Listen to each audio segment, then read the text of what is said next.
Hey guys, it's Brandon Miniman from PocketNow.com. Despite having a terrible pre-order experience, the Nexus 4 is likely to be one of the best Android smartphones for a while to come. So in this video, we're going to unbox it and give you some first impressions. Let's get to it.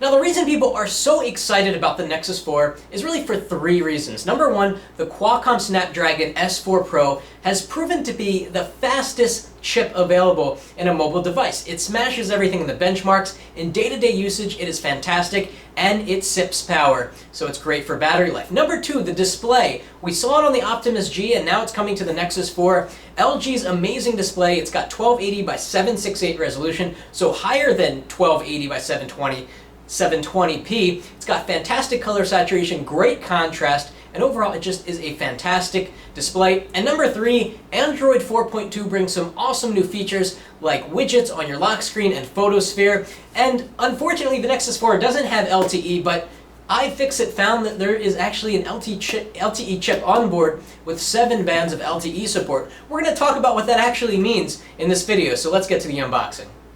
Alright, so we're going to unbox this first, and I'm going to come back on and give you some first impressions. Now, I mentioned that this has LTE support. Well, not really. It's got the Qualcomm chip that enables LTE, but doesn't have the antenna or the amplifier to make that happen. So while you might sort of be able to get LTE even if you did something with the software, you still couldn't actually get LTE because you don't have the other parts to do it with. So here we have the Nexus 4, really cool box. 4.7-inch screen, a little bit smaller than we're seeing on some other devices, makes it a little bit more friendly in the hand. And at the core, this is just an Optimus G, and actually that's a great thing because, as mentioned, we get the S4 Pro, we get a really good camera and an amazing screen, and this is running unadulterated Android, just stock Android with Jelly Bean 4.2, so it's going to be real fast. Alright, so let's take this out of the box. Oh. All right, here it goes. Ooh, very nice, very angular, very light. That is impressively light. Let's see if there's any goodies in the box. No, I don't think that there are going to be any goodies in the box. Anyway, so let's take a look at the Nexus 4. Let's do the screen protector peel off, Michael Fisher style. Let's listen to it. Oh yeah. I did it a little too fast there. Oh well, sorry, Michael. So let's look around the device. I think we've got some plastic around here. Oh yeah, you hear that? Real good stuff there. So this is the Nexus 4. It is a lot lighter than you think it would be. It's got a battery integrated, so you can't take that out. And we've got glass on the front, glass on the back, and that's kind of a liability because, like with the iPhone 4 and 4S, when you drop it, you have a 2 times more likely chance of cracking something. But Google is selling a bumper, interestingly, for the Nexus 4. So let's do a first boot here. Let's actually take a look around the device. So we've got the camera can focus, got the power button. Really wish OEMs would do a dedicated camera key. Got to go to Windows Phone 8 for that. Secondary mic, 3.5mm headphone jack. This is the micro SIM slot. Standard charging here, and this does have wireless charging. It will work with the Qi. Hope I'm pronouncing that right. QI wireless charging standard. So let's turn it on. I'm not very excited to get HSPA plus data, but I think the speed of the device will make it sort of be a fair trade-off. We've got a really interesting tapered edge here. It kind of goes around, which apparently will make it much easier to do gestures with. Very nondescript front here. We've got on-screen buttons. And again, the resolution is 1280 down by 768 across, so you're getting about 48 more pixels than you get on the Galaxy Nexus and the Galaxy S3 and all those other phones that are 720p. So that's nice. So anyway, we're going to set this up and come back in a minute with some first impressions. Alrighty, now I've spent a fair amount of time here with the Nexus 4. Just want to give you some first impressions. The first impression is that this screen is tremendously smooth. In fact, it feels like there's a coating of butter on it. Not sure if that's a good thing, actually. It's just so slick. And maybe it will get less slick as it gets used and there's more oil and grease on it and other dirt particles. But right out of the box, this is the slickest screen I've ever seen and felt, and I don't know if that's a good thing, but it's a really nice taper that they have going on here, and just the entire front is a piece of glass. Something else to notice is that when you turn on the device, you get a ledge here that you don't get on the Galaxy Nexus as much, and you can actually hold the device from that ledge without doing a mispress of the button. So that's kind of cool. If you're watching video or doing something in landscape mode, you can have another point to hold onto it in addition to around the earpiece like you normally do. Another observation is that there is an LED notification light down here in the center. It's really small this time. It's a lot smaller than the Galaxy Nexus. A few other observations in terms of hardware here is that around the entire device, this is a soft touch plastic. So while this front is very slick and so is the back, at least you get that rubbery feel when you hold it in your hand, which lends to a pretty good in-hand feel. It's not the thinnest device ever. It's thin, just not the thinnest. On the back here, we've got this really cool pattern.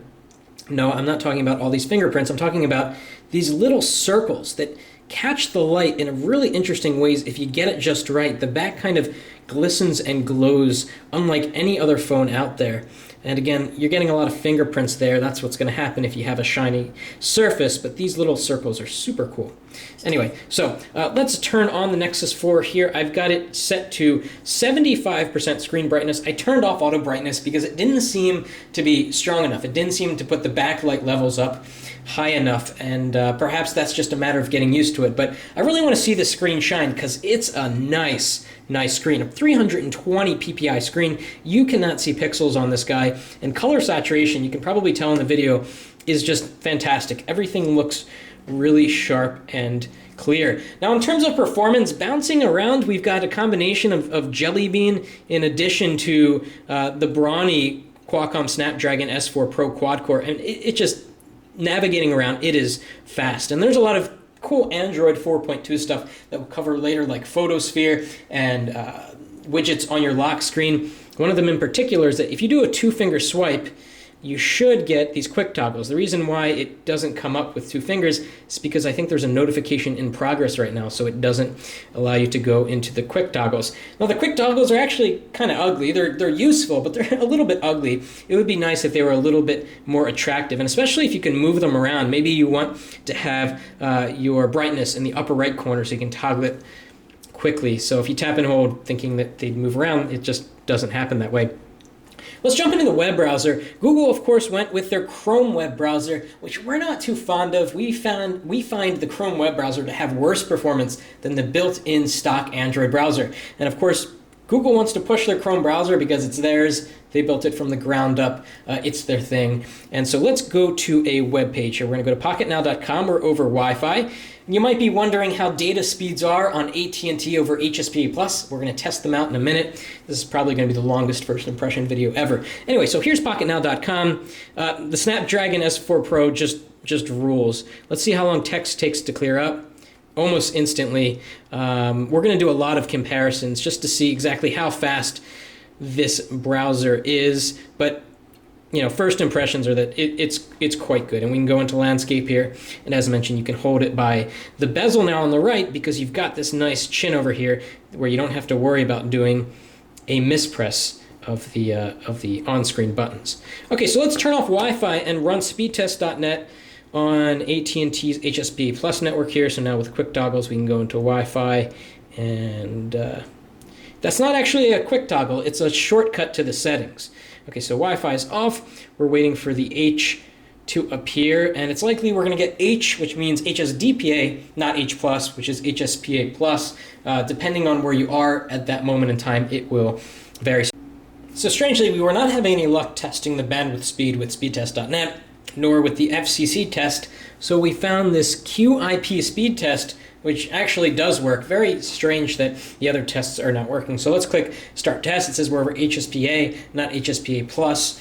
Kind of know the results we're going to get. We should be a little bit slower here than, well, let's see what the results say. So of course, on AT&T 3G, you'll get anywhere from 1 down to as high as 10, 11 down, depending on where you are and how many people are on the network at the time. These are pretty poor results. We're going to have to test this more extensively later when we have a better signal over HSPA+. You're not going to get LTE speeds, but you might get bursts of LTE-like speeds.